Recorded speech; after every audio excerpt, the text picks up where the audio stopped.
ভাই আপনারা শুধু দেখেন যে লতি গাছে ধরেছে কত পরিমাণে, কিন্তু এই লতি ফলানোর পিছনে যে পরিশ্রমগুলা সেটা হলো কেউ দেখে না। আমরা এত করে বলি যে সঠিক গাইডলাইন নেবেন এবং গাছের গোড়াগুলা বেঁধে দেবেন যখন গাছের বয়স 3-4 মাস 4 মাস হয়ে যাবে, ঠিক আছে, কাদা দিয়ে বেঁধে দেবেন। তারপরে গাছে কি কি সার দেবেন সেই বিষয়ে অনেক ভিডিও আছে, সেই ভিডিওগুলো অনেকে দেখে না, না দেখে স্কিপ করে চলে যায়। তাহলে ভাই আপনার তো আর লতি চাষ হবে না।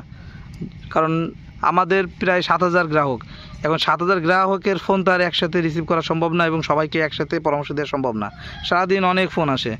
তো আপনারা যদি হলো ভিডিওগুলো যে তৈরি করি কি কি ব্যবহার করি এগুলো যদি আপনারা যদি কন্টিনিউ দেখেন তাহলে কিন্তু আপনাদেরই উপকার হয়।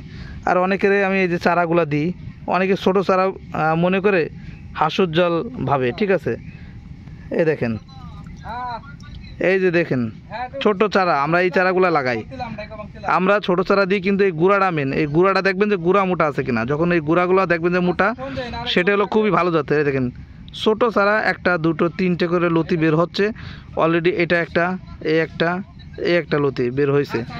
এটা হলো যখন 1 সপ্তাহ আমি রেখে দেবো তখন কিন্তু এই চারাটা থেকে আমি লতির চিকুন এগ্রেটের লতিটা আমি উঠাইতে পারবো।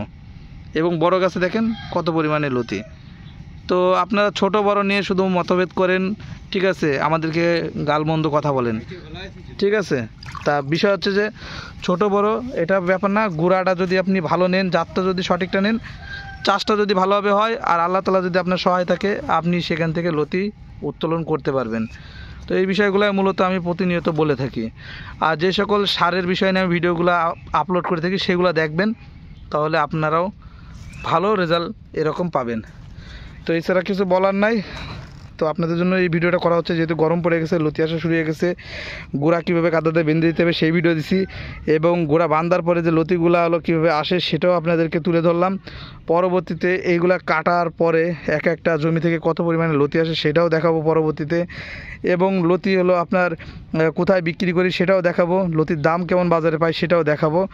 আর লতি চাষ করে আসলে যে সবাই লাভবান হয় কিনা সেটাও পরবর্তীতে আস্তে আস্তে জানতে পারবেন। আমার চ্যানেলের সাথে থাকতে হবে সেই পর্যন্ত। তো আজকের ভিডিওটা আমরা এখানেই শেষ করতেছি। সবাই ভালো থাকবেন, আল্লাহ হাফেজ।